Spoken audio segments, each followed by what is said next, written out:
එදා අපි කතා කරන්නයි යන්නේ මම. ඔයාලගේ මාතර සිතියම ගන්න.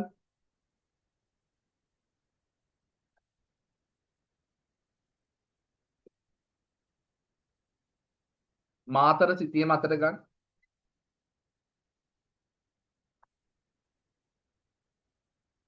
මාතර සිතියම හැමෝම ඔන්ලයින් ෆිසිකල් ભેදයක් නැහැ හැමෝම.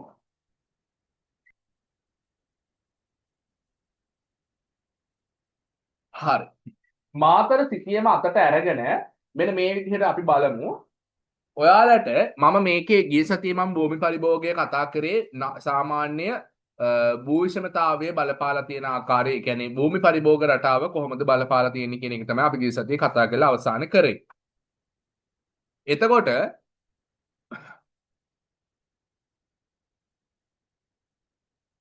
විනාඩියක් ඉන්න මේ ඔන්ලයින් ක්ලාස් එකට පොඩි මැසේජ් එකක් දාලා ඉන්න. හරියට.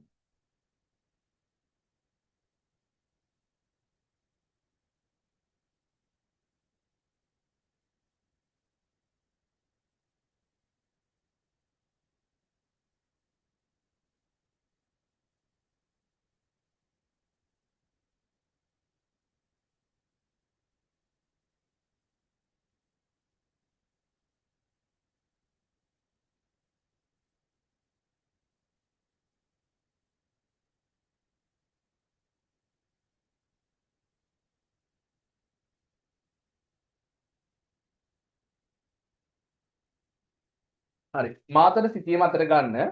මාතර සිතියම අතර ගත්තට පස්සේ මාතර සිතියමේ මම ඔයාලට දෙනවා දැන් අලුත් ප්‍රශ්නයක්. මම මේ කොටස ඉවර කළා තමයි අද පාඩමට යන්නේ.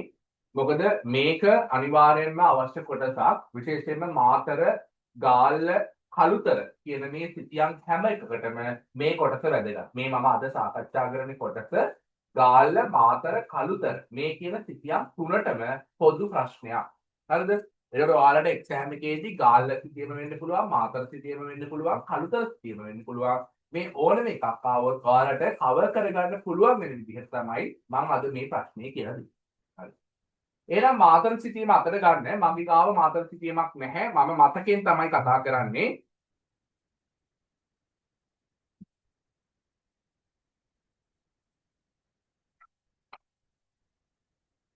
හරි. මං ගාව මාතර සිතියමක් නැහැ ස්ක්‍රීන් එකේ පෙන්නන්න. ඔයාලා හැමෝම ගාව මාතර සිතියමක් තියෙනවා. මං හැම කෙනෙක්ටම පේපර්ස් දීපු හැම කෙනෙක් ගාවම මාතර සිතියම තියෙනවා. එහෙනම් ගන්න මාතර සිතියම, ලියා ගන්න මාතර සිතියමේ ප්‍රශ්නය, මාතර සිතියමේ ප්‍රශ්නය ලියා ගන්න.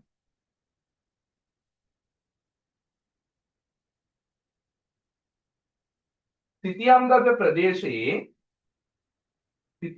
ප්‍රදේශයේ භූ විෂමතාවය සිතියම්ගත ප්‍රදේශයේ භූ විෂමතාවය ජනජීවිතය හැඩගැසීම කෙරෙහි ජනජීවිතය හැඩගැසීම කෙරෙහි ජනජීවිතය හැඩගැසීම කෙරෙහි බලපා ඇති අයුරු පැහැදිලි කරන්න. ජනජීවිතය හැඩගැසීම කෙරෙහි බලපා ඇති අයුරු පැහැදිලි කරන්න. ජනජීවිතය හැඩගැසීම කෙරෙහි බලපාලා තියෙන ආකාරය තමයි මෙතන විස්තර කරන්න කියන්නේ. පුතේ ඔය ප්‍රශ්නය ඔයාලට තව විදිහකට අහන්න පුළුවන්. ජනජීවිතය හැඩගැසීම කියන එකට අමතරව අපිට මේක තව විදිහකට කියන්න පුළුවන්. ඒ තමයි සපයා ඇති සිතියම්ගත ප්‍රදේශයේ භූෂමතාවය ආර්ථික වර්ධනයට බලපා ඇති ආකාරය පැහැදිලි කරන්න. හරිද? එහෙනම්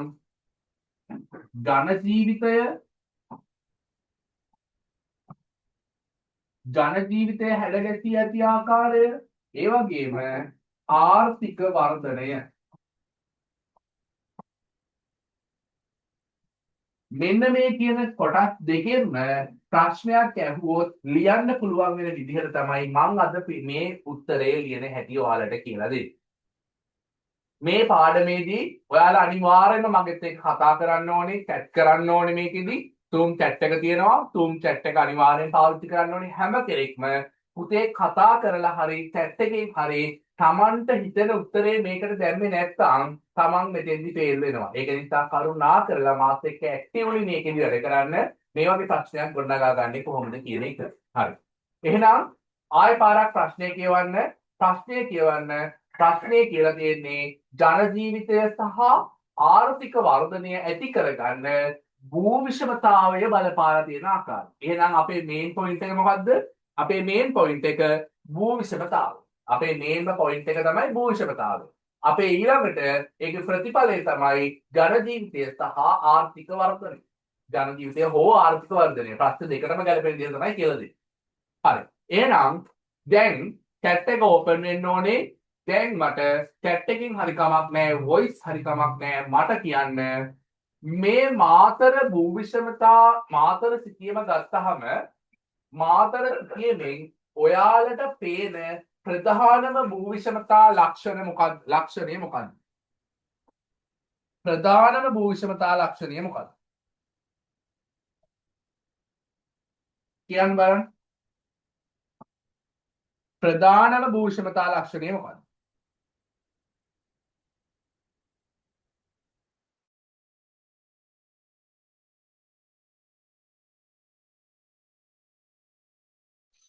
වෙරළ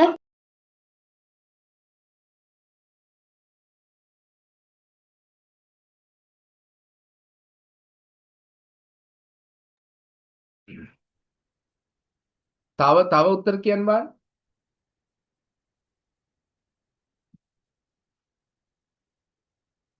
අනිත් අයගෙත් මට උත්තර ඕනේ. විරල කියලා එක උත්තරයක් හරි.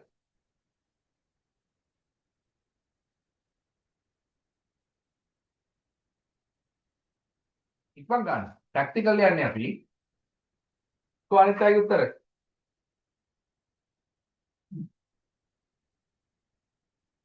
chat එකක් තියෙනවා.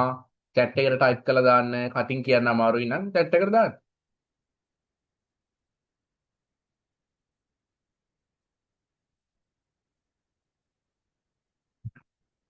ඔව් විරල. හරි. කො තව අනිත් අය නැද්ද? පුතේ මේ දැන් මට කියන්න. දැන් මේ මාතර සිටියම නැති අය ඉන්නවද මේකේ?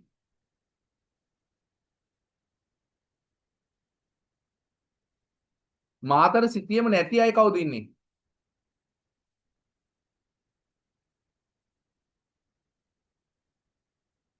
මාතර සිටියම දිල්කි අනිවාර්යෙන් දිල්කිගේ තියෙන්න ඕනේ මාතර සිටියම තියනවා නේද පුතේ?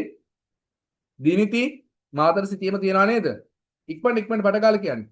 හේෂානි මාතර සිටියම අනිවාර්යෙන් තියෙන්න ඕනේ. ඕෂධී තියෙන්න ඕනේ මාතර සිටියම.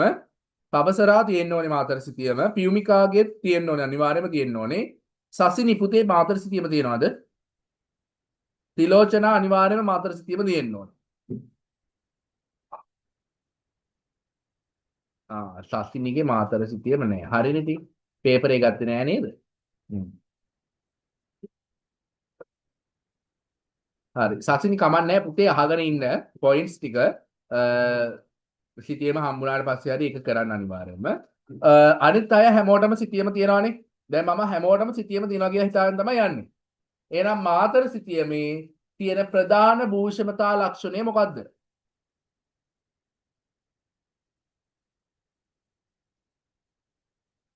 මාතර සිතියමේ තියෙන ප්‍රධානම භූෂමතා ලක්ෂණය මොකද්ද? උත්තර දෙකක් ආවා. ඒ උත්තර වැරදිද කියන්න මන් දන්නේ නැහැ. මට ඕන තව අනික් අයගේ උත්තර. කියන්න පුතේ. ඕෂධි මොකද්ද හිතෙන්නේ?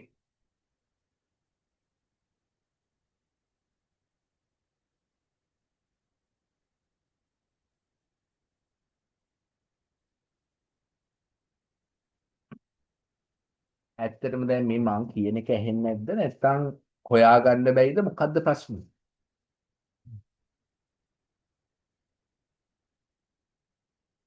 හ්ම්?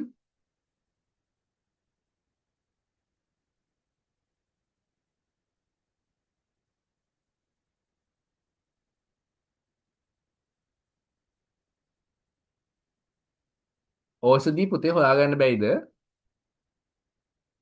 දිනිති පුතේ කියන්න බාන්න මොකද්ද මාතර සිතීමේ තියෙන ප්‍රධාන භූෂමතා ලක්ෂණය?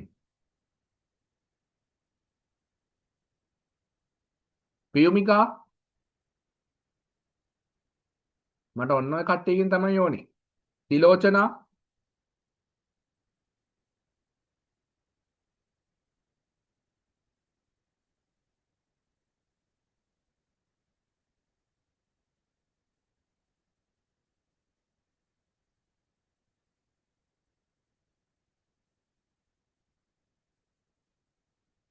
ඕෂධි හරි ඕෂධිගේ උත්තරයක් ආවා. හරි. තිලෝචනා පුතේ කියන්න බලන්න. මොකද්ද තියෙන්නේ? මාතර සිතියමේ තියෙන ප්‍රධාන භූෂමතා ලක්ෂණය මොකක්ද? තිලෝචනා, පියුමිකා, දිනිති වෙරළ කියලා දාලා තියෙනවා. හරි. තිලෝචනා, පියුමිකා, චමෝදි පුතේ මාතර සිතියම අතට ගන්න. මාතර සිතියම අතට අරගෙන බලන්න මොකද්ද මාතර සිතියමේ තියෙන ප්‍රධාන භූෂමතා ලක්ෂණය. තිලෝචනා වෙරළ. හරි. ඉතින් ඕක තමයි මාතර සිතියමේ තියෙන ප්‍රධාන භූෂමතා ලක්ෂණය. ඔය වෙරළ ප්‍රදේශය තමයි පුතේ මේකේ තියෙන ප්‍රධාන භූෂමතා ලක්ෂණය. හරිද? කවුද මේ චමෝදි නේද දැන් ජොයින් උනේ? අපේ ප්‍රශ්නය තමයි මාතර සිතියමේ භූෂමතාවය මොකද්ද පුතේ අපේ ප්‍රශ්නේ? මාතර සිතියමේ තියෙන භූෂමතාවය සමාජ තත්ත්වය හැඩගැසීම සඳහා බලපා ඇති ආකාරය. ඔකනේ අපේ ප්‍රශ්නේ. හරි. ඔන්න ඕක තමයි අපි ලියන්නේ. එතකොට ඔතෙන්දී අපි අනිවාර්යයෙන්ම මේකෙදි භූෂමතාවය කියන්නේ අහලා තියෙන්නේ. භූෂමතාවය බලපාලා තියෙන ආකාරය. හරිද? එහෙනම් භූෂමතාවය බලපාලා තියෙන ආකාරය කියන එකේදී අපිට මෙතෙන්දී අනිවාර්යෙන් භූෂමතාවය කියන මාතෘකාවට තමයි අපි ගිහිල්ලා කතා කරන්නේ. එහෙනම් මේකෙදි තියෙන පළවෙනි ප්‍රධාන භූෂමතාවය තමයි පුතේ වෙරළ. වෙරළ කියන භූෂමතාවයේ මත තමයි අනික් හැමදේම ගොඩනැගිලා තියෙන්නේ. හරිද? වෙරළ කියන භූෂමතාවයේ මත තමයි මේ මාතර සිතියමේ අනික් කියන හැම දෙයක්ම ගොඩනැගිලා තියෙන්නේ. එහෙනම් මේකේ හැඳින්වීම අපි මේකේ එකපාරට වෙරළ කියලා ලියාගෙන මාතර සිතියම විශ්ලේෂණය කරන්න යන්නේ නැහැ. අපි අනිවාර්යයෙන්ම මාතර සිතියම විශ්ලේෂණය කරන්න යනකොට මේකට රෝල් දෙකක තුනක විතර චූටි හැඳින්වීමක් අපි කරන්න ඕනේ.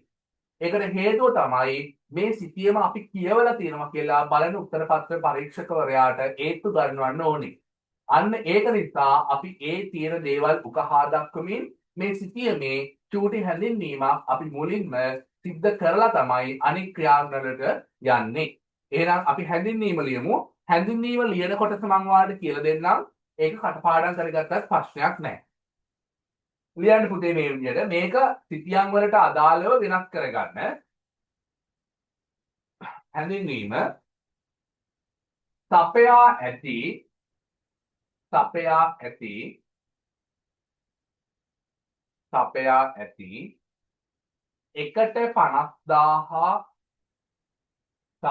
ඇති එකට 50,000 මාතර භූලක්ෂණ සිතියම සපයා ඇති එකට 50,000 මාතර භූලක්ෂණ සිතියම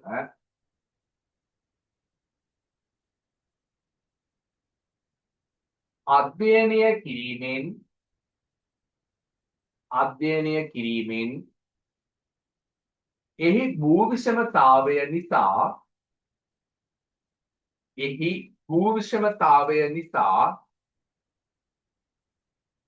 ආර්ථිකය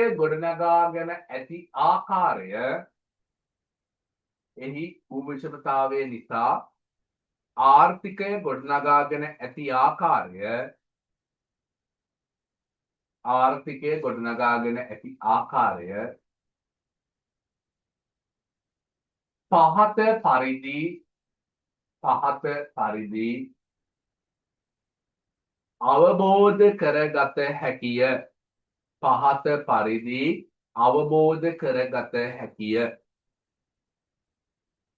පහත පරිදි අවබෝධ කරගත හැකිය. හරි. ඔන්න ඔහොම ලිව්වට ඔක ප්‍රශ්නයක් නෑ. මම ඔය සරල හැඳින්වීමක් මම මේ කිව්වේ. ඊට අමතරව ඔයාලට කියන්න පුළුවන් මේකේ උපරිම උස, අවම උස, ඒ වගේ දේවල් පාවිච්චි කරලා අක්ෂාංශ, දේශාංශ පාවිච්චි කරලා මේකේ හැඳින්වීමක් ඔයාලට ලියන්න පුළුවන්. ඒක කිසිම ප්‍රශ්නයක් නෑ. මම මේක කිව්වේ සරල හැඳින්වීමක්. මේ වගේ හැඳින්වීමක්වත් අනිවාර්යයෙන්ම අපි සිතියම් විශ්ලේෂණයේදී ලිවිය යුතුයි හැම කෙනෙක්ම අඩුම තරමේ මේ වගේ හැඳින්වීමක්වත් ලිවිය යුතුයි. එහෙම නැතුව ලිව්වා කියන්නේ වැඩක් නෑ පුතේ. උසස් පෙළ දරුවෙක් විදිහට වැඩක් නැහැ. ඒක නිසා දැන් ඔයාලා මේ වාක්‍ය ටික කටපාඩම් කරගෙන ඉස්සරහට තියෙන ඒවාදී මාරු කර කර ලිව්වත් කමක් නැහැ. අනිවාර්යයෙන්ම මේ වාක්‍ය ලියන්න. හරි. ඊට පස්සේ දැන් මේකේ භූෂණතාවයනේ. හරි. එහෙනම් මේකේ තියෙන භූෂණතාවයෙන් හින්දා පළවෙනි භූෂණතාවය තමයි වෙරළ. වෙරළ නිසා මානුෂ භූදර්ශනය, වෙරළ නිසා මානව සමාජය ගොඩනැගිලා තියෙන්නේ කොහොමද? වෙරළ හින්දා කොහොමද ගොඩනැගිලා තියෙන්නේ? ඔයාලට පේනවද පුතේ මේකේ ෆිෂරින් පොයින්ට් හරි මොකක් හරි එකක් තියෙනවා ওই මාතර සිටීමේ පහළ කෙළවරේ. ෆිෂරින් පොයින්ට් හරි මොකක් හරි නිකන් දීවර වරායක මොකක් හරි දෙයක් තියෙනව නේද? හොයාගත්තද බලන්න? දීවර වරායක මොකක් හරි දෙයක්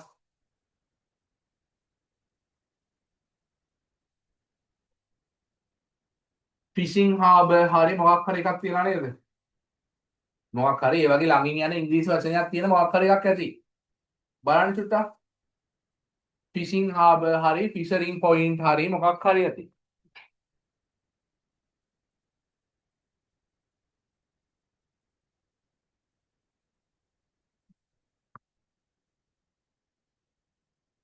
හොයාගන්න බැරුණාත් තාම.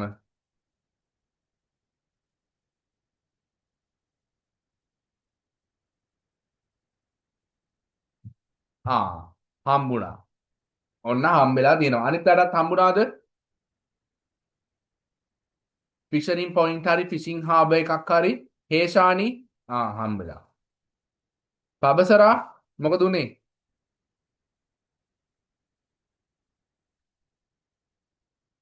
හොයාගත්තද? හරි. හොයාගෙන තියෙනවනේ. හරි. එහෙනම් මේකෙදි පුතේ වෙරළ භූලක්ෂණය නිසා මේකෙදි වෙරළ භූලක්ෂණයේදී අපිට හඳුන ගන්න පුළුවන් ඊළඟ ප්‍රධාන දේ තමයි පුතේ බොක්ක. මේ බොක්කට නමක් තියෙනවා. බොක්කේ නම හොයලා මට සංකාල chat එකට දාන්න. බොක්කේ නම මොකද්ද? අපි සිතියමක් විශ්ලේෂණය කරනකොට ඔය නම් වලට මේ සිතියම් ගත ප්‍රදේශයේ පහළ කෙළවරේ බොක්කක් ඇත. එහෙම කිව්වට ලකුණු දෙන්නේ නැහැ කවුරුත්. ඔය බොක්කේ නමක් තියෙනවා. ඒ බොක්කේ නම මොකද්ද? ඒ නම ලියන්න ඕන. මොකද්ද බොක්කේ නම? දැන් මම කිසිම දෙයක් කියන්නේ නැහැ. තනිකර ඔයාලා තමයි උත්තර කියන්න ඕන. මොකද්ද බොක්කේ නම?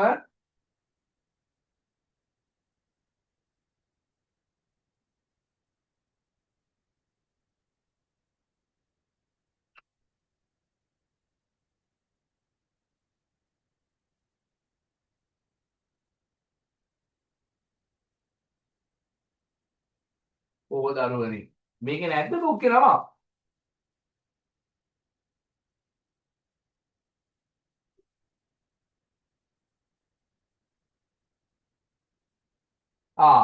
වැලිගම බේ කියලා හරි මොකක් හරි ඇති. වැලිගම බේ කියන්නේ බොක්ක. හරිද? එහෙනම් මෙතන බොක්කක් තියෙනවා. බොක්කේ නම වැලිගම. මේ වැලිගම බොක්ක තියෙන හින්දා මෙතන මේක පුතේ වැදගත් වෙනවා දීවර කර්මාන්තයට.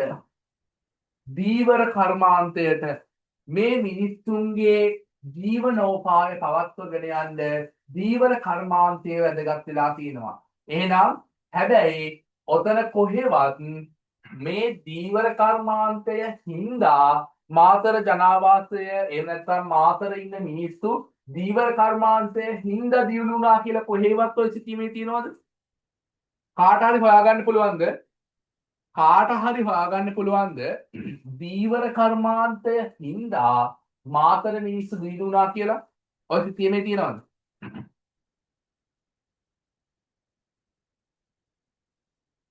එහෙම මොනවා හරි දෙයක් ඔය සිටීමේ ලියලා තියනවද?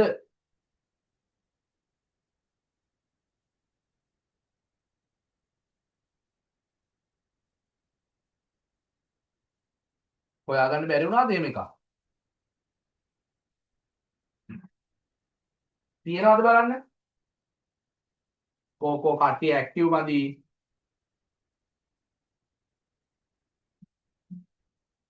මං අහන්නේ මාතර දැන් අපි දැන් මේ කතා කරන්නේ භූවිෂමතාවය ආර්ථික වර්ධනයට බලපාලා තියෙන ආකාරයනේ. එහෙනම් භූවිෂමතාවය තමයි බොක්ක.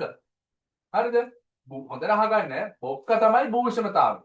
මේ බොක්කේ නම තමයි වැලිගම. එහෙනම් වැලිගම බොක්ක තියෙන හින්දා දීවර කර්මාන්තයේ තියෙනවා කියලා අපිට හිතෙනවා. අපිට කියන්න පුළුවන්.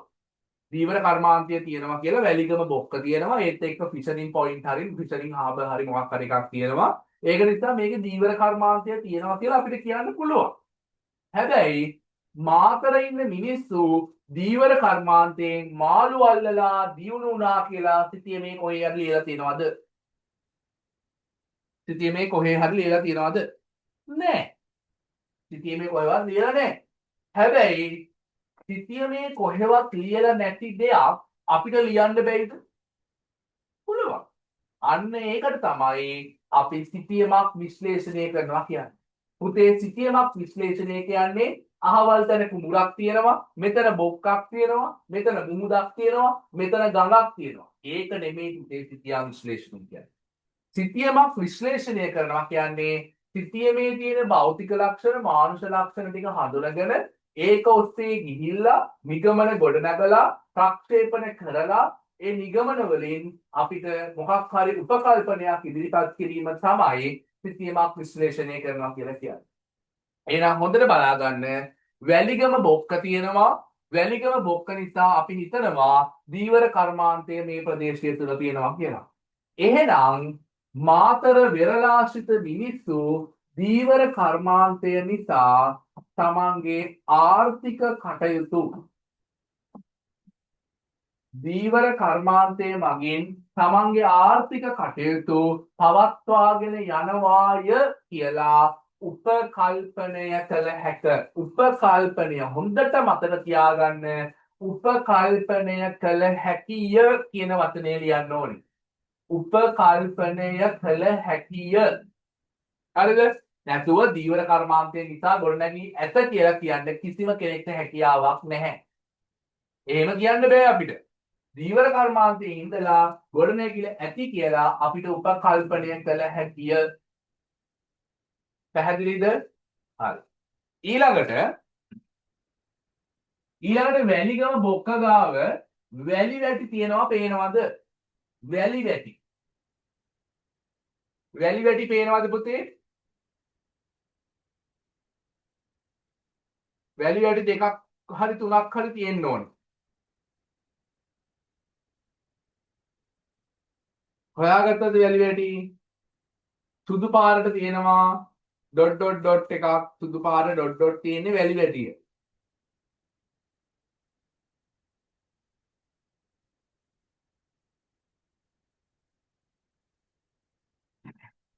තාම කවුරුත් හොයාගත්තේ නැද්ද?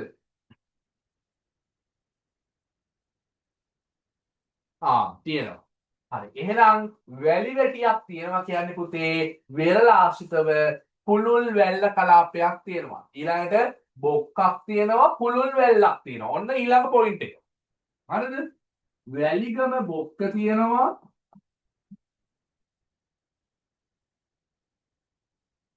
ඊළඟ එක තමයි වැලි වැටි තියෙන්නේ. මේ දෙක තියෙනකොට මොන කර්මාන්තයේද මේ පැත්තේ වර්ධනය වෙන්නේ? හරි හිතලා කියන්න බලන්න. පුළුල් වැල්ල කලාපයක් තියෙනවා, බොක්කක් තියෙනවා. මොකක්ද එහෙනම් මේකේ තියෙන සංචාර?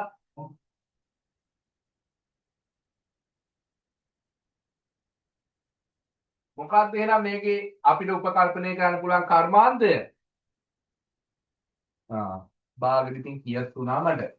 එහෙනම් මේකෙදී සංචාරක කර්මාන්තය ව්‍යාප්ත වෙලා තියෙනවා කියලා අපිට උපකල්පනය කරන්න පුළුවන්. තේරෙනව නේද?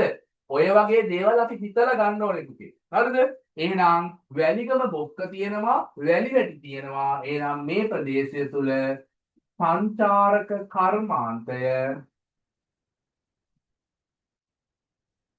තියෙනවා කියලා අපිට උපකල්පනය කරන්න පුළුවන්. සංචාරක කර්මාන්තය තියෙනවා කියලා උපකල්පනය කරන්න පුළුවන්. හරිද? ඔන්න දෙවනිය. ඊළඟට මේ ප්‍රදේශයේ මේ වැලි වැටි මේවා ඊට පස්සේ සුදු බොකු මේ හැම එකම අදාළයි. සුදු බොකු ගංගා මේ හැමදේම අදාළ ඒවා හින්දා සංචාරක කර්මාන්තය තියෙනවා කියලා අපිට කියන්න පුළුවන්. හරිද? එහෙනම් ප්‍රදේශයක් දියුණු වෙන්න බලපාන ප්‍රධාන ආර්ථික මර්මස්ථාන දෙකක් තමයි දීවර කර්මාන්තය සහ සංචාරක කර්මාන්තය කියන්නේ. එහෙනම් දීවර කර්මාන්තය සහ සංචාරක කර්මාන්තයට මේ වෙරළ කලාපය, මුහුදු සීමාව සහ වැල්ල කලාපය බෙහෙවින්ම හිතකර විදිහට බලපාලා තියෙනවා. ඒකේ ප්‍රතිඵලයක් විදිහට මේ ජීවත් වෙන මිනිස්සුන්ගේ ආර්ථිකය ශක්තිමත් වෙලා ඒකෙන් සමාජ තත්ත්වය උසස් වෙලා තියෙනවාය කියලා අපිට උපකල්පනය කරන්න පුළුවන්. පැහැදිලිද මේ කියපු කරුණු ටික? පැහැදිලිද? සංචාරක කර්මාන්තය සහ දීවර කර්මාන්තය හින්දා මේ මිනිස්සුන්ගේ ආර්ථිකය ශක්තිමත් වෙලා තියෙනවා. ශක්තිමත් වෙලා තියෙනවා. ඒක හින්දා මේ මිනිස්සු හොඳ මට්ටමකින් ඉන්නවා කියලා අපිට උපකල්පනය කළ හැකිය. උපකල්පනය කියන වචනය අනිවාර්යයි. උපකල්පනය කළ හැකිය.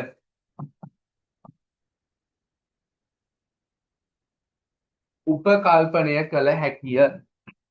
මේ කොටස් ටික තේරුණාද?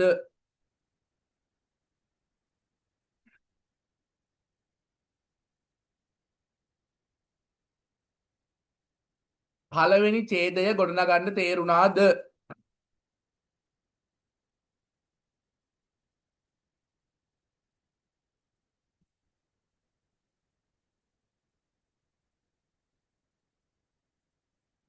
හරි. එහෙනම් මෙන්න මේ පොයින්ට්ස් ටික ලියාගන්න. දැන් මම මේක ලියන්න දෙන්නේ නැහැ. ඔයාලා මේක ලියන්න ඕනේ. ලියලා අඩුපාඩු ටික තමයි මම හදන්නේ. මේ පොයින්ට්ස් ටික දාගන්න. දැන් මම එකක් ගිය සතියේ කියලා දුන්නා ලියන හැටි. මම දැන් මේකේ අදාළ පොයින්ට්ස් ටික තමයි ඔයාලට දෙන්නේ. ඉක්මන් කරන්න මේ ටික ලියාගන්න.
ඉවරයිද?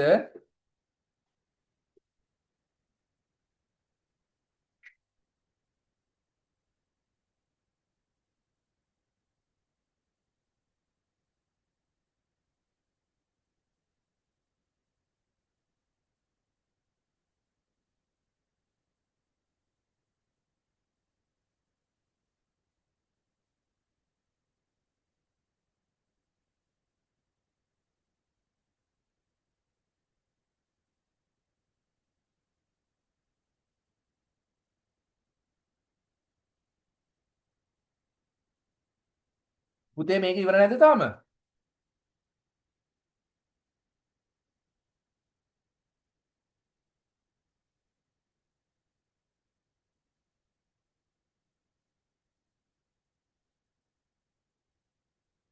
හරි. ඊට පස්සේ මොකද්ද අපි කරන්නේ?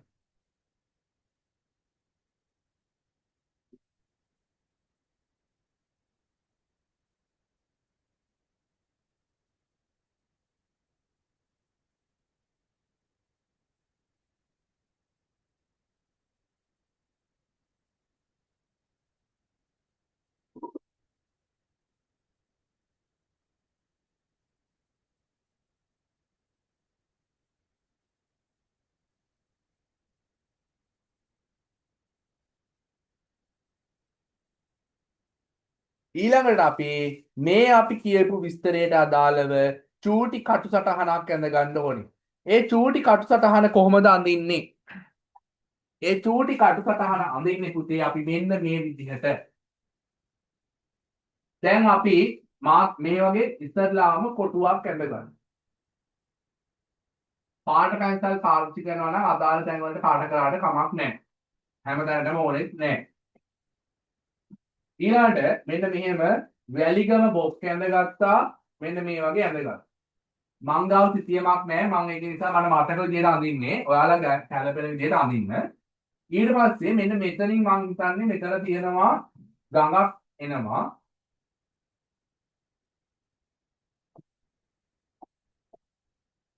මෙතනින් ගඟක් එනවා.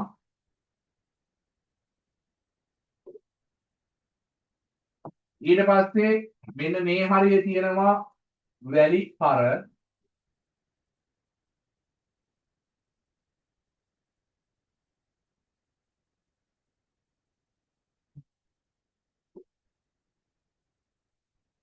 මෙන්න මෙහෙම තියෙනවා.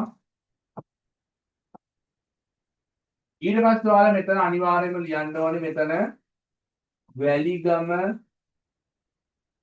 බේ. ඊට පස්සේ මෙතනද තියෙන්නේ ෆිෂරින් හාබර්.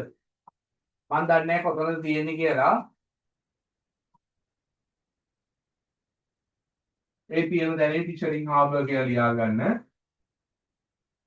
ඊට පස්සේ මේ තියෙන වැලි වැටි මේ පැත්තේ මොකක් හරි තියෙන නමක් ලියන්න. මේක වැලිගම නම් වැලිගම කියලා ලියා ගන්න. මෙන්න මේ වගේ කටු සටහනක් දල වශයෙන් ඇඳලා තියා ගන්න. මෙන්න මේ වගේ චූටි කටු සටහනක් අඳිය යුතුයි. චූටි කටු සටහනක් ඇඳිය යුතුයි. ඒක Tamanට හිතෙන විදිහට Tamanට කැළපෙන විදිහට මේම මේ ටික ඇඳුවොත් හොඳයි කියලා හිතෙන ටික අඳින්න. හැමදේම අවශ්‍ය නැහැ පුතේ. අපි දැන් ඔතන කියලා තියෙන්නේ මොකද්ද?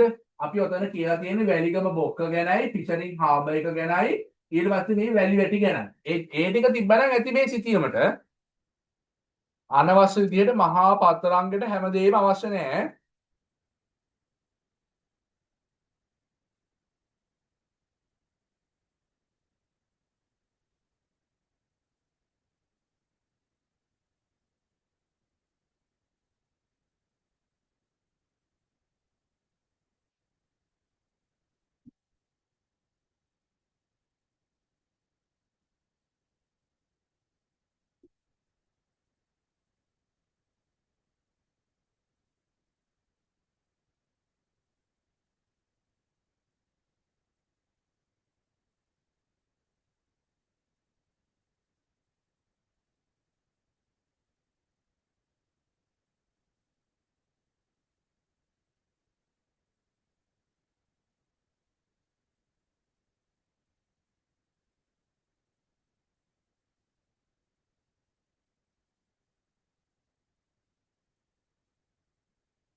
හරි. ඊළඟට ඔන්න ඒක හරි. ඊළඟට දැන් අපි මේකේ තියෙන වෙරළ භූ විෂමතාවය කියන්නේ වෙරළාසන්න ප්‍රදේශ ටික මේකේ ඕකේ. ඊළඟට තියෙන භූ විෂමතාවය මොකක්ද කියලා කියන්න මට. ඊළඟට තියෙන භූ විෂමතාවය මොකක්ද? දැන් ඔය සිතියමේ හැමතැනම භූ විෂමතා ලක්ෂණ තියෙනවා. වෙරළ භූ විෂමතාවය අරුණු කොටගෙන ඊළඟට තියෙන භූ විෂමතාවය මොකක්ද?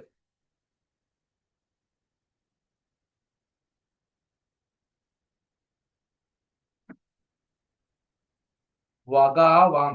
අම්මපා මගේ අත දිග තිබ්බනම් දෙනවා මම එක. වගාවන් කියන්නේ භූ විෂමතාවයක්ද? හ්ම් ඔය ඉතින් අර එකපාරට රැකපන්න ගන්න. භූෂණතාවය කියන්නේ මොකද්ද? මිනිස්සු හදලා තියෙනවා නම් මොනවාම හරි දෙයක් ඒක භූෂණතාවයකට අදාළ වෙන්නේ නෑ පුතේ. එහෙනම් ඊළඟට තියෙන භූෂණතාවය මොකද්ද?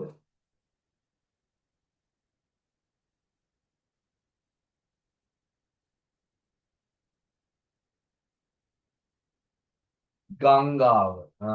හරි. ගංගාව කඳු ඇති. ඔයාලා කියන ඔය දේවල් හරි. හරිද? හැබැයි හොඳට මතක තියාගන්න මේවා කටපාඩම් කරගත්තත් කමක් නෑ පුතේ. මේ ගොඩක් ළමයි ලියන්නේ නැති කරුණු මම ඔයාලට මේ කියලා දෙන්න. මාතර භූලක්ෂණ සිතියම වෙන්න පුළුවන්. ගාල්ල භූලක්ෂණ සිතියම වෙන්න පුළුවන්. කළුතර භූලක්ෂණ සිතියම වෙන්න පුළුවන්. මේ ඔක්කොම මේ විදිහට තමයි යන්නේ. හරිද? මේකෙදි තියෙන අපි හඳුන ගන්න පුළුවන් දෙවෙනි ප්‍රධාන භූෂණතා ලක්ෂණය තමයි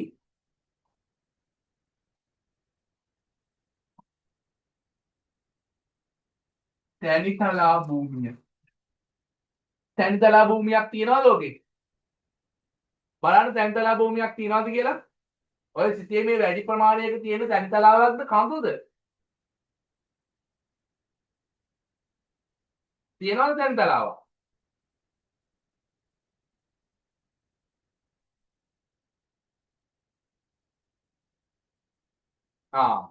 තැනිතලාවක් තියෙනවා. එහෙනම් තැනිතලා භූමිය ඔස්සේ දැන් ගඟක් ගලනවා කිව්වනේ. ඔන්න දැන් මම අර ඔයාලා කියපු දේවල් එකතු කරන්න යන්නේ. ගඟක් ගලනවා කිව්වනේ. ඔය ගලන ගඟක් කියලා හරියනවද? එහෙනම් කොහොමද කියන්න ඕනේ? ගඟේ නම අපි අනිවාර්යයෙන්ම සටහන් කළ යුතුයි. ගඟේ නම අනිවාර්යයෙන්ම සටහන් කළ යුතුයි. මොකද්ද ගඟේ නම? මොකක්ද ගඟේ නම?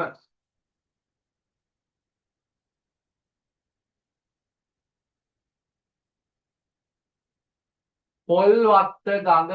පුතේ ඔය පොල්වත්ත ගඟ කියන නම ලියනකොට උද්දෘත පාට ඇතුලේ ඉංග්‍රීසි අකුරෙන් ඔය දීලා තියෙන විදිහටම ලිවිය යුතුයි. කැපිටල් අකුරු නම් කැපිටල් වලින් ලියන්න ඕනේ, සිම්පල් නම් සිම්පල් වලින් ලියන්න ඕනේ, කැපිටල් සිම්පල් දෙකෙන්ම නම් ඒ කියන ලිවිය යුතුයි. කිසිම අකුරක් කිසිම විදිහකට වෙනස් කරන්න එපා. හරිද? ඔන්න එහෙනම් දෙවැනි එක තමයි තැනිතලා භූමිය. තැනිතලා භූමිය තියෙනවා. මේ තැනිතලා භූමිය ඔස්සේ මෙන්න මෙහෙම පොල් වට්ට කියලා තියෙනවා. පොල් වට්ට ගංග කියලා ඇත්තේ මේක. බලන්න මට මාතර සිතියම කටපාඩම් කියන තරම් බලන්න නැතුව ලියන්න පුළුවන් වෙන්න ඕනේ මෙන්න එහෙම. එහෙම කියලා වෙන්නේ. කියපු දිහා බලන්න ඕනේ ලියන්න එපා. හරි. පොල් වට්ට ගඟ තියෙනවා. පොල් වට්ට ගඟ යන්නේ ගංගාවක මොන අවස්ථාවේද? ගංගාවක මොන අවස්ථාවේද පොල්වත්ත ගඟ ගමන් කරන්නේ?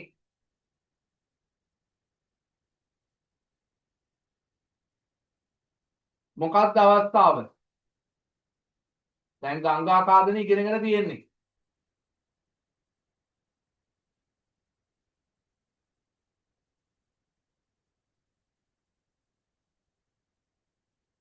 ගංගා කාදනය මතක් කරගෙන පොල්වත්ත ගඟ මොන වගේ අවධියකද ගමන් කරන්නේ?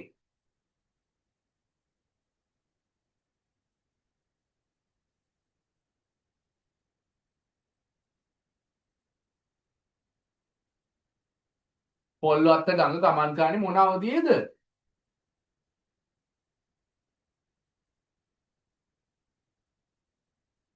වෘද්ධාවධියේ. ඉතින් ඕකනේ. ඕක ඉතල දෙයක් නෑ. එහෙනම් පොල්වත්ත අවධිය නෙමෙයි මොකද්ද? පොල්වත්ත ගඟ ගමන් කරන්නේ වෘද්ධ අවධියේදී.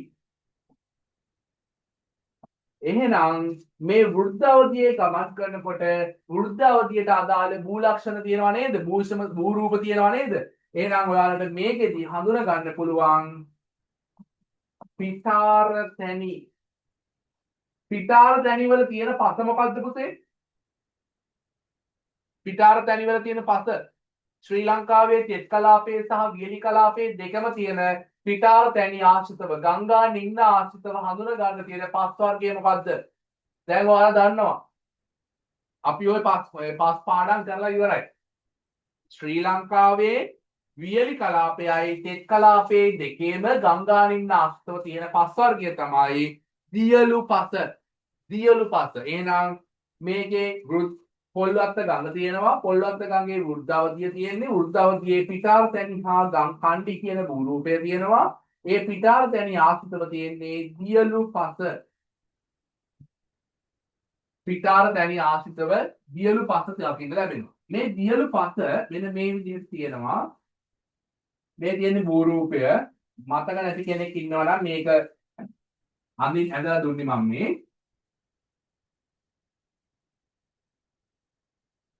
මේක ඔතෙන් ඇඳි නැහැ කියලා ප්‍රශ්නයක් නැහැ. මම මේක නිකන් අර මතක් කරගන්න දුන්නේ ඔයාලට. එතකොට මෙතන මෙන්න මේ කොටසේ තමයි ගඟ ගලාගෙන යන්නේ. එතකොට මේවා පිටාර තැනි මේවා පහත් භූමි ප්‍රදේශ. එතකොට මෙන්න මේක ගඟ මේවා ඔක්කොම දියලු පස් සහිත වගුරු බිම්.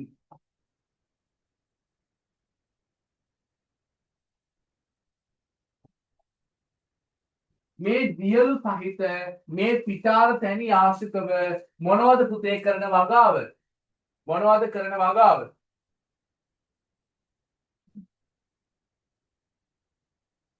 මොනවද කරන වගාව?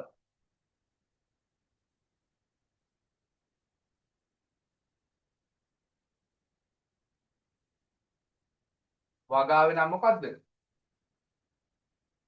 දියලු පස ගංගා නිම්න ආශ්‍රිත පිටාර තැනිවල වගා කරන වගාව වී වගාව. වී වගාව. එහෙනම් මෙන්න මේ වගේ භූරූපයක් තියෙනවා. මේ භූරූපය ආශ්‍රිතව මේ දියලු පසේ අපිට වී වගාව සිද්ධ කරන්න පුළුවන්. එහෙනම් දැන් තේරෙනවද වී වගාවට භූෂණතාවයේ බලපාලා තියෙන හැටි? වී වගාවට භූෂණතාවයේ බලපාලා තියෙන හැටි පැහැදිලි නේද? හරි. වී වගාවට අමතරව මම මේක මකනවා. වී වගාවට අමතරව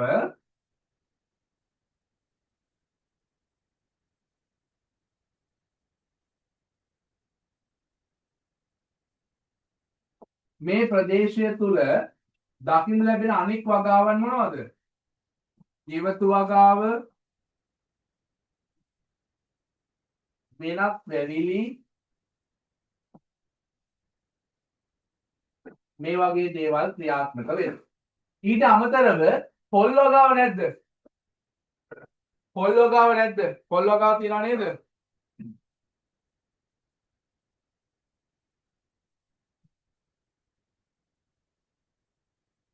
පොල් වගාව තියෙනවා. එහෙනම් පුතේ මේකේ තියෙන භූෂමතාවයේ තියෙන ඊළඟ එක තමයි වෙරළබඩ ලවණ මිශ්‍ර වැලි පස. ඔන්න ඊළඟ භූෂණතාවය තමයි වෙරළබඩ ලවණ මිශ්‍ර වැලි පස. මේ වැලි පස නිසා මේ ප්‍රදේශයේ පොල්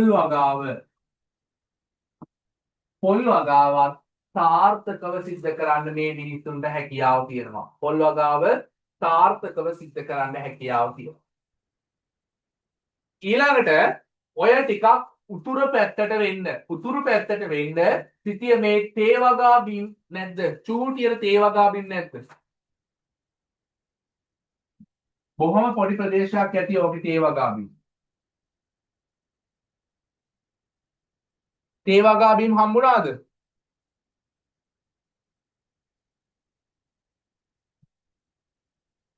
බොහොම පොඩි ප්‍රදේශයක් තියෙනවා.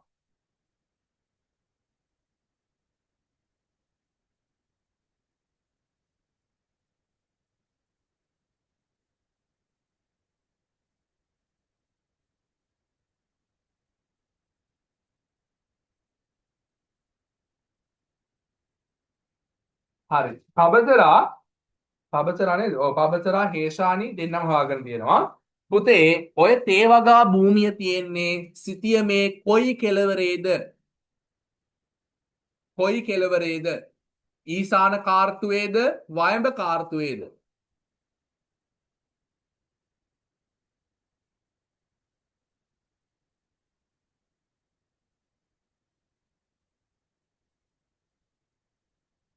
උතුරු අර්ධයේ වයඹ කාර්තුවේ. එහෙම කිව්වේ නැතිවට කමක් නැහැ පුතේ. උතුරු අර්ධයේ වයඹ කාර්තුවේ කියලා කිව්වේ නැතිවට කමක් නැහැ. වයඹ කාර්තුවේ කියලා කෙලින්ම කියන්නේ ඒක කිසිම ප්‍රශ්නයක් නැහැ. වයඹ කාර්තුව කියලා කියන්නේ. එතකොට උතුරු අර්ධයේ වයඹ කාර්තුව වගේ එක නිකන් එහෙම කියන්න එපා. වයඹ කාර්තුවේ.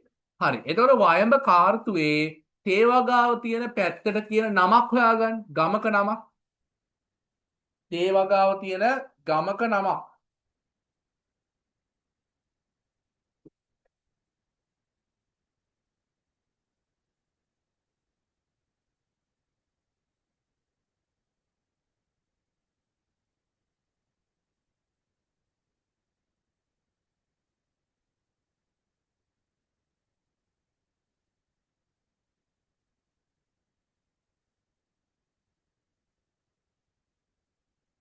ඉරින්දු ගොඩ ඔන්න ඊළඟට ලියන්න පුළුවන් ඉරින්දු ගොඩ මේ ඉරින්දු ගොඩ කියන මෙන්න මේ ප්‍රදේශය ඊළඟ වාරයට කියන්න පුළුවන් සිතියම් ගත ප්‍රදේශයේ වයඹ කාර්තුව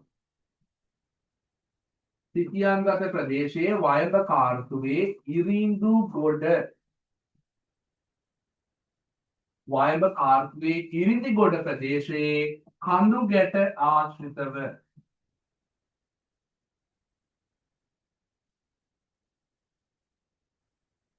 තේ වගාව ඉරිඳු ගොඩ ආශ්‍රිතව දැන් ඉරිඳු ගොඩ කියලා මම ලිව්වා හරිද? වැරදීනේ.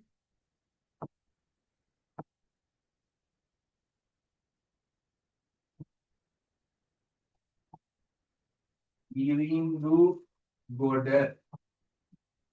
ආශ්‍රිතව තේ වගාව ඉරිඳු ගොඩ ආශ්‍රිතව තේ වගාව දකින්න ලැබේ. මේ ඉරිඳු ගොඩ ප්‍රදේශය ආශ්‍රිතව තේ වගාව අපිට දැක ගන්න ලැබෙනවා. මේක නිසා ඔන්න තේ වගාවත් මේ ප්‍රදේශයේ තියෙනවා. එහෙනම් පුතේ තේ වගාව තියෙනවා, ඊළඟ ගෙවතු වගාව තියෙනවා, වෙනත් වැවිලි තියෙනවා, වී වගාව තියෙනවා, තව මොකද්ද? පොල් වගාව තියෙනවා. ඔන්න එහෙනම් අපිට ඊළඟ උපකල්පනය කරන්න පුළුවන් අපි මේක විස්තර කරන්න ඕනේ තැනිතලා භූමිය නිසා තැනිතලා භූමිය උපයෝගී කරගෙන පොල්වත්ත ගඟ වෘද්ධ අවස්ථාවේදී ගලා බසිනවා. ඒ වෘද්ධ අවස්ථාව නිසා තැනිතලා භූමිය නිසා මේ ප්‍රදේශය තුළ දියලු පිටාර තැනි හඳුන ගන්න පුළුවන්. පිටාර තැනි ආශ්‍රිතව දියලු පස දකින්න ලැබෙනවා. ඒ දියලු පස උපයෝගී කරගෙන ප්‍රදේශය තුළ වී වගාව සාර්ථකව සිද්ධ කරන ලබන. වී වගාව සාර්ථකව සිද්ධ කරන ලබනවා. ඊළඟට ලියන්න පුළුවන් ඊට අමතරව ඊට හා සමගාමීව ගෙවතු වගාව සහ වෙනත් වැවිලි මේ ප්‍රදේශය තුළ දැක්නට ලැබේ. ඊළඟට ඊට අමතරව වෙරළබඩ ප්‍රදේශයට ආසන්නව තියෙන ලවණ මිශ්‍ර වැලිපත් උපයෝගී කරගෙන පොල් වගාවද ඉතා සාර්ථකව සිද්ධ කරන බව පැහැදිලි වේ. මම මේ කියාගෙන යනවා ඔයාලා ඔයාලගේ වචන ලියන්න ඕනේ. පොල් වගාව සාර්ථකව සිද්ධ කරන බව පැහැදිලි වේ. ඊළඟ ලියන්න පුළුවන් ඊට අමතරව වයඹ කාර්තුවේ ඉරිඳු ගොඩ වැනි ප්‍රදේශ ආශ්‍රිතව කඳුගැට ආශ්‍රිතව ඉතා සුළු වශයෙන් තේ වගාවේ ව්‍යාප්තියක් හඳුනාගත හැකිය. දැන් එහෙනම් ප්‍රධාන වගාවන් කීපයක් තියෙනවා. ඒ අනුව බලන විට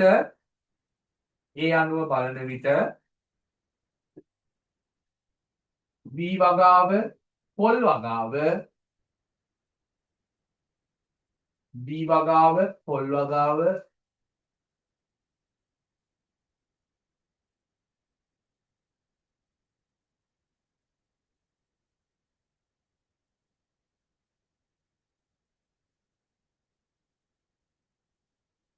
වී වගාව, පොල් වගාව, තේ වගාව, ගෙවතු හා වෙනත් වැවිලි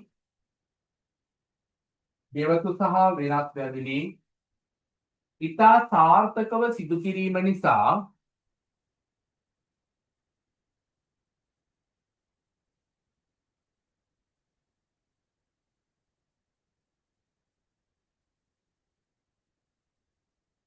ඉතා සාර්ථකව සිදු කිරීම නිසා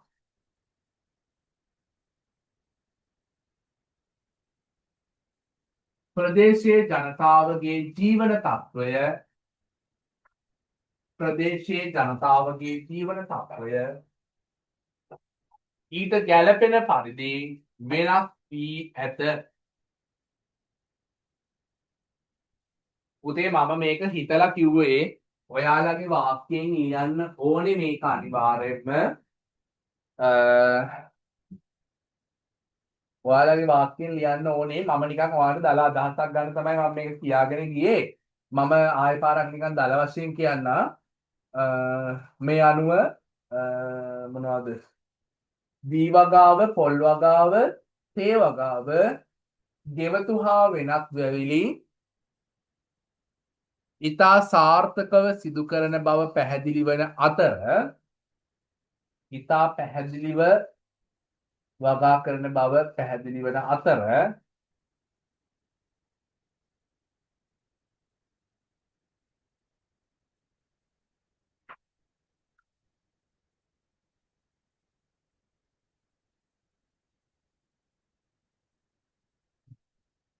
පැහැදිලි වන අතර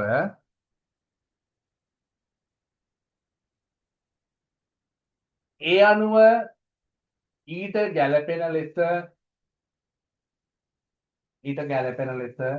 ප්‍රදේශයේ ජනතාවගේ ජන ජීවිතය ප්‍රදේශයේ ජනතාවගේ ජන ජීවිතය හැඩගැසී ඇති බව පැහැදිලි වේ.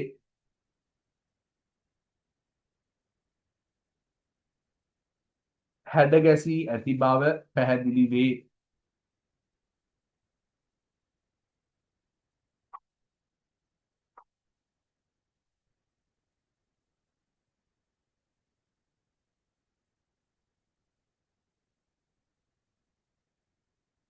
හරි. ඕකටම අල්ලලා තව දෙයක් කියන්න පුළුවන් අපිට. මේ කරුණු ටික ලියා ගන්න ඉක්මනට. ඉක්මන් කරලා ඉවර කරගන්න මේ ටික ලියලා.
හරි මේ විස්තර ටික ඉවරයි නේද?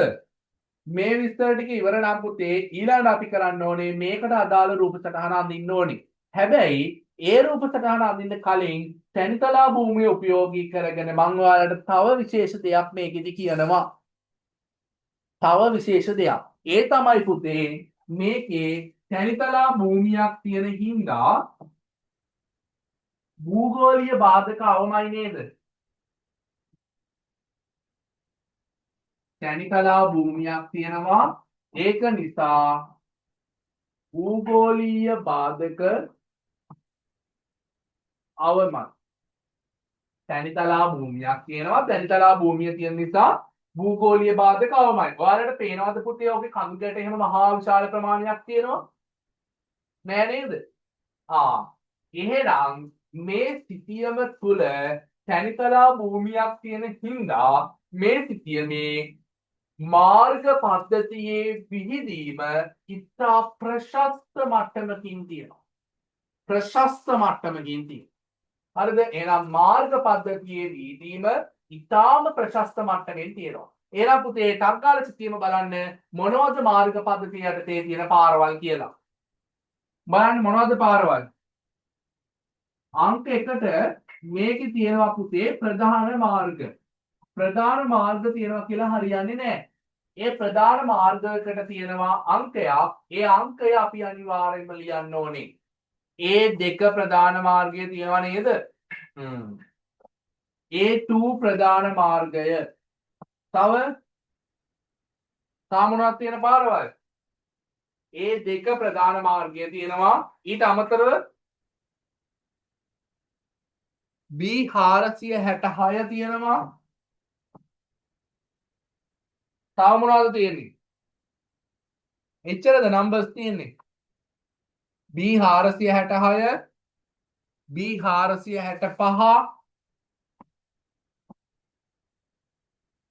තව අධිවේගී මාර්ගයට එන්න එපා පොඩ්ඩක් ඉන්න.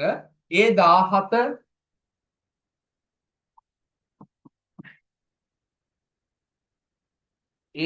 කීයද? A24 එච්චරයිද? මෙන්න මේ වගේ ප්‍රධාන මාර්ග පද්ධතියක් තියෙනවා. මේ හැම එකක්ම උද්දෘත පාඩ ඇතුළේ ලියන්න ඕනේ. A2 B466 B465 A17 A24 ආදී වූ ප්‍රධාන මාර්ග පද්ධතිය සහ ඊට සම්බන්ධ වන අතුරු මාර්ග පද්ධතිය. අතුරු මාර්ග පද්ධතිය සිතියම පුරාවට විහිදී ඇත. සිතියම පුරාවට විහිදී ඇත. එහෙනම් හොඳ මාර්ග ඝනත්වයක් මේකේ තියෙනවා. හොඳ මාර්ග ඝනත්වයක්. ඒ නිසා මේකේ ප්‍රවාහණය ඉතා හොඳ මට්ටම ඒක අපි අන්තිමට පුතා. මෙන්න මේ වගේ අතුරු මාර්ග පද්ධතියක් තියෙනවා. ඔන්න ඊට පස්සේ පුතේ අධිවේගී මාර්ග හඳුනා ගන්න පුළුවන්. අධිවේගී මාර්ගයක් තියෙනවා E1. E1 කියන්නේ දක්ෂිණ අධිවේගී මාර්ගය. මේකට උද්දුත පාඩ ඇතුලේ දාලා වැඩි හොඳට ලියන්න. දක්ෂිණ අධිවේගී මාර්ගය. දක්ෂිණ අධිවේගී මාර්ගය තියෙනවා. දක්ෂිණ අධිවේගී මාර්ගය තියෙන එකේ වාසිය මොකද්ද? මාතර සිට අගනගරය දක්වා. මාතර සිට අගනගරය දක්වා පහසුවෙන් ළඟා විය හැකි වීම මේකේ තියෙන වාසියක්. අධිවේගී මාර්ගය තියෙන නිසා මාතර සිට අගනගරය කරා පහසුවෙන් යන්න පුළුවන්. එහෙනම් ඊළඟට ආයෙ තියෙනවා තව මොකද්ද තියෙන පාර? මේක අපි කතා කරපු නැති අනෙක් පාර මොකද්ද? තියෙනවා ඔගේ තව එකක්.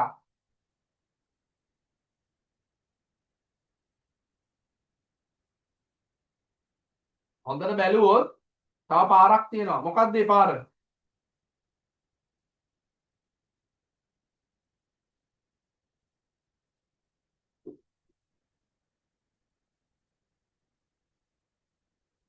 දුම්රිය මාර්ග. අන්න දුම්රිය මාර්ග පද්ධතියක් මේකේ දකින්න ලැබෙනවා.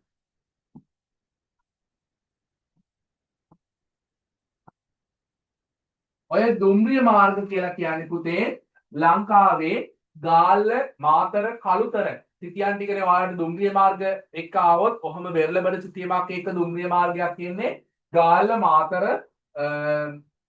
මාතර අන්තිමට කළුතර ඔන්න ඔය ටික තමයි එන්නේ. එතකොට මේ තියෙන්නේ පුතේ ලංකාවේ මුහුදුබඩ දුම්රිය මාර්ගය. ඔය නම් කටපාඩම් කරලා තියාගන්න. මුහුදුබඩ දුම්රිය මාර්ගය මේක රුහුණු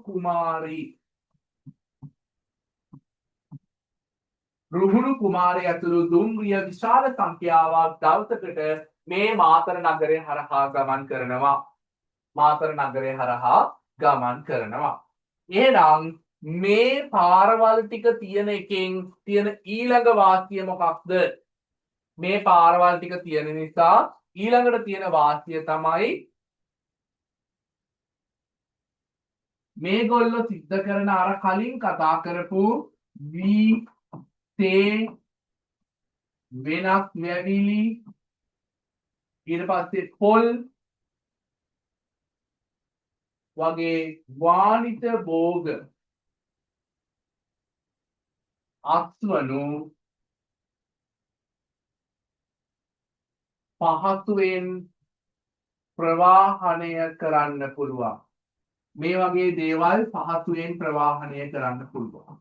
ඒ වගේම ගමනාගමනය කාර්යක්ෂමයි.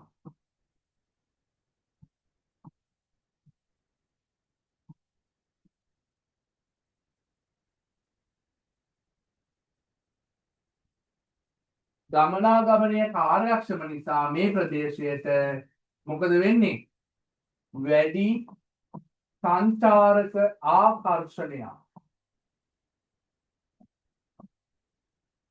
ඇති වෙනවා. වැඩි සංචාරක ආකර්ෂණයක් ඇති වෙනවා. ඒ නිසා එමගින් මෙම ප්‍රදේශයේ ජනතාවගේ ආර්ථික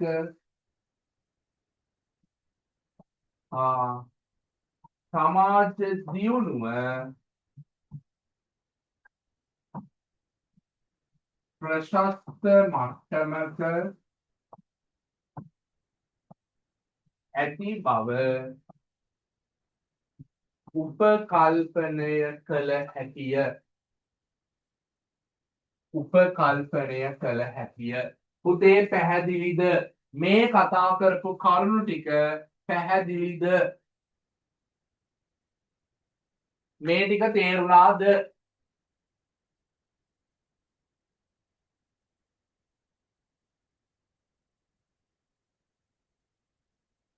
ෂේප්ද ඔයාලට මේක? කාට හරි නොතේරුණු කෙනෙක් ඉන්නවද? හරි. තේරුණා නම් අනිවාර්යයෙන්ම පුතේ මේ කියපු කරුණු ටික කටපාඩම් කරගන්න. මම මේක කටපාඩම් කරන්න කියලා ඔයාලට කියන්නේ ඔයාලට ගාල්ල සිටියමක් ආවත් මාතර සිටියමක් ආවත් කළුතර සිටියමක් ආවත් මේ කෝකට උනත් මේ ටිකම තමයි ලියන්න තියෙන්නේ. එකම කරුණු ටික තියෙන්නේ. ඒක නිසා භූමි පරිභෝගයටත් මේක වැදගත්. මේ වගේ ප්‍රශ්නයකටත් මේක බොහොම වැදගත්. ඒ නිසා කරුණා කරලා පුතේ කටපාඩම් කරගන්න. හරි. එහෙනම් මේ කරුණු ටික ඉක්මනට දාගන්න. කරුණු ටික.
මේ කොටස් ටික ඉවරද පුතේ?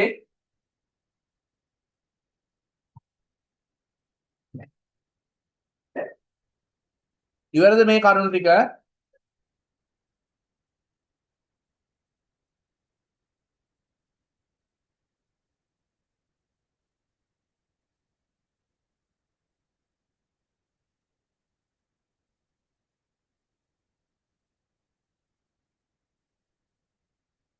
හරි. ඊළඟට මේකේ ඉතුරු කරුණු ටික ලියා ගන්න. මේ ටික.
මේ ටිකත් ඉවරයි නේද?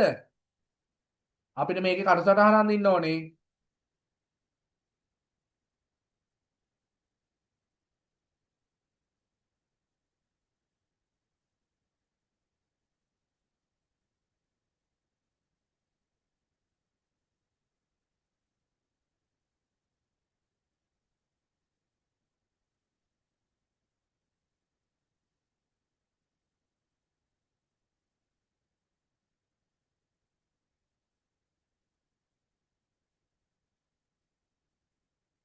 හරි. මං හිතනවා මේක ඉවර ඇති කියලා. මේකට අදාළ කටසටහන අපි මෙන්න මේ විදිහට අඳිමු. මෙහෙම දාගන්න. ඉස්සල්ලාම පුතේ කොටුවක් ගහගන්න. මේ ගහන කොටුව නිකන් කූඹි කපුල් වගේ කොටු ගන්න එපා. ටිකක් ලොකු. ඒ කියන්නේ පිටුවෙන් භාගයක විතර කටසටහනක් අදින්න මේක.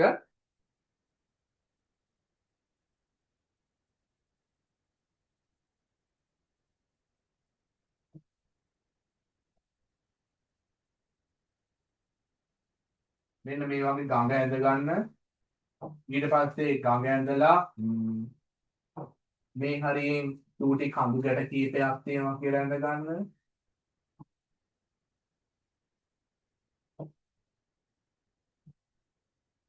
ඊට පස්සේ මේ හරියේ පොල් වගාව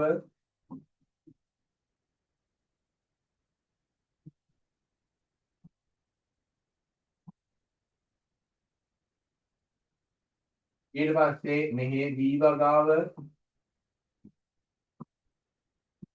ඔයාලා සිතියමේ කියන හරි විදිහට ඇඳ ගන්න. මම මේ මට සිතියමක් නැහැ නේ පුතේ. ඊට පස්සේ මෙතනින් දුම්රිය මාර්ගය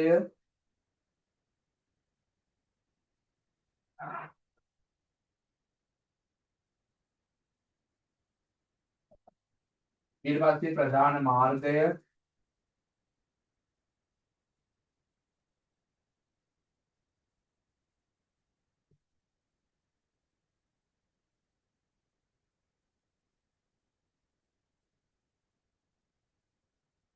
ඊට පස්සේ මේ මෙහෙන් තව කොහේ හරි පාරවල් ටිකක් ඇති. ඊට පස්සේ අතුරු මාර්ග ටික මේ අතුරු මාර්ගෙ හැම හරියටම ඕනේ ඔය කැමති විදිහට යන්න ගන්න. දල වශයෙන් යන විදිහට යන්න ගන්න.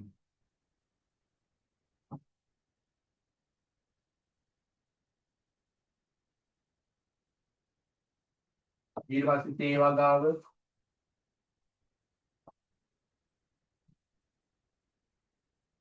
මේ වී වගාව නම් ටිකක් පාට කරලා පෙන්නන්න.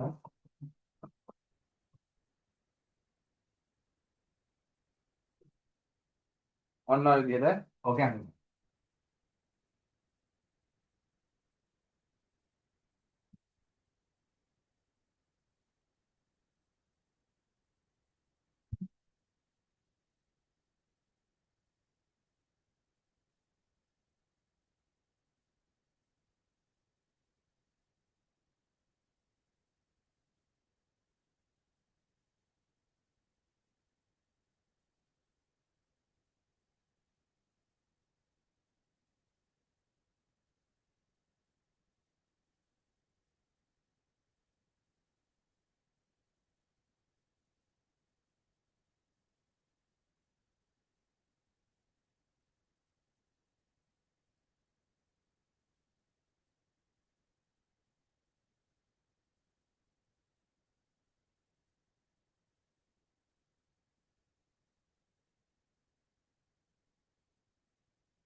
හරි.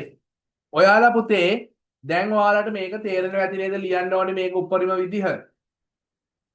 හරි. මේක ලියන්න ඕනේ උපරිම විදිහ සම්බන්ධ කාට හරි ගැටලුවක් තියනවද?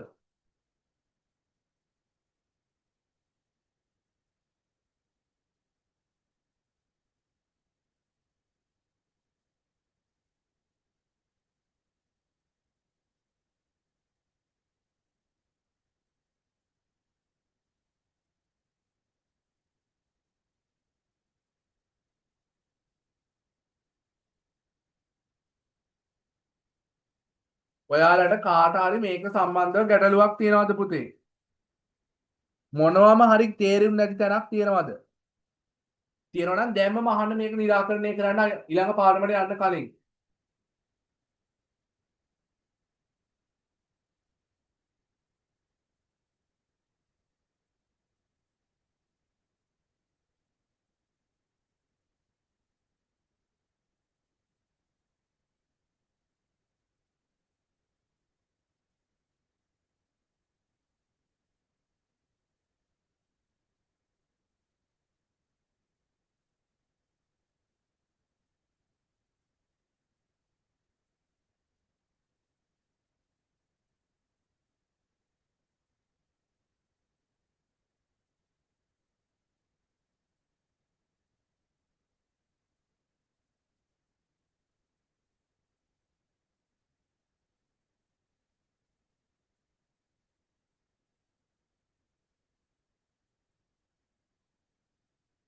කෝපුතේ කාටවත් තේරුන්නේ නැද්ද?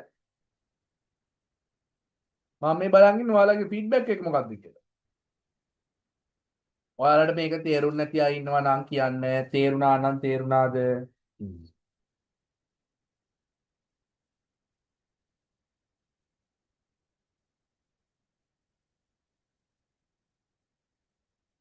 අපේ ඔන්ලයින් ක්ලාස් එකේ විතරක් ඉන්න දරුවෝ මොකද මේකේ තත්ත්වය? මට ෆිසිකල් ක්ලාස් එකේ දරුවෝ ගැන නම් මට මේකේ ඇත්තටම බය නෑ. අනිත් දරුවෝ බලමු අපි මේගොල්ලෝ දැන් හැදෙන්න ඕනේ. දැන් හැම කෙනෙක්ටම පුතේ මේක ලියන්න පුළුවන් මට්ටම මම කියලා දීලා තියෙනවා. මීට වඩා කියලා දෙන්න ක්‍රමයක් නෑ ඉතින් ඇත්තට. මං හිතන්නේ මේට වඩා මේ ලියන හැටිත් මෙහෙමයි කියලා දෙන තැනක් ඇති කියලා. ඒක නිසා කරුණා කරලා ඔයාලා හැම කෙනෙක්ම දැන් කලින් එකේ භූමි පරිභෝගය තියෙනවා. ඊට පස්සේ දැන් මෙතන අද දීපු ප්‍රශ්නය තියෙනවා. මේ හැම එකක්ම ලියලා බ්‍රහස්පතින්දා පන්තියට කලින් ඔයාලා හැම කෙනෙක්ම මට මේක එවිය යුතුයි. තේරුණා නේද?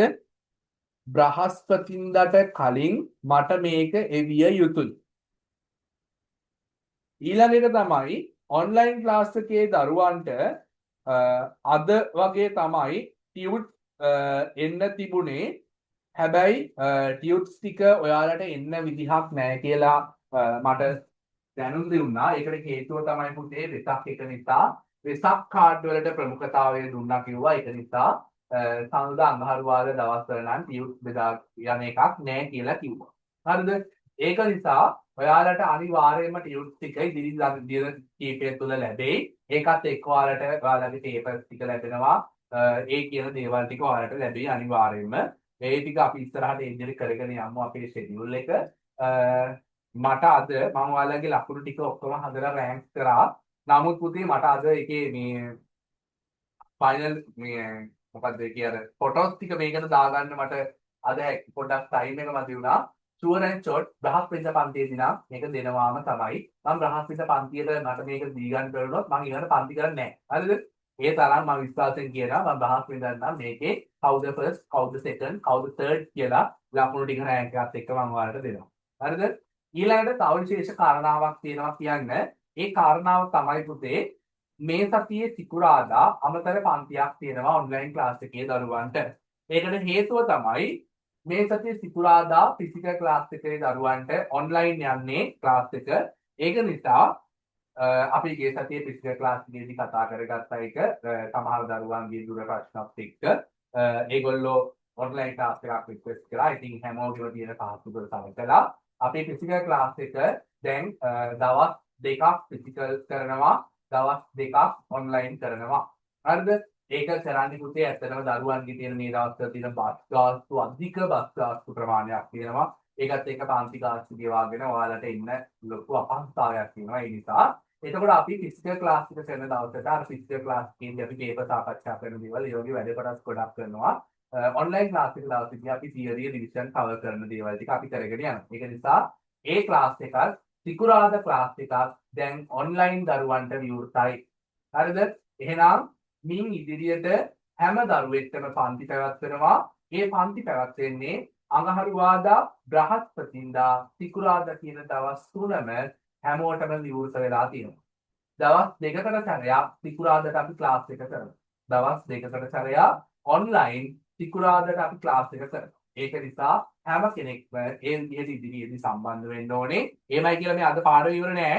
යන්න එහෙම ලෑස්ති වෙන්න එපා. හරි. එහෙනම් මෙතනින් අපේ පළවෙනි කොටස ඉවර කරනවා. අපි දෙවෙනි කොටසට අද දවසේදී යනවා. ඔන්න අද දවසේ අපි බලාපොරොත්තුෙන් හිටපු පාඩම. මම මේකේ රෙකෝඩින් එක ස්ටොප් කරලා ආයෙ ස්ටාර්ට් කරනවා.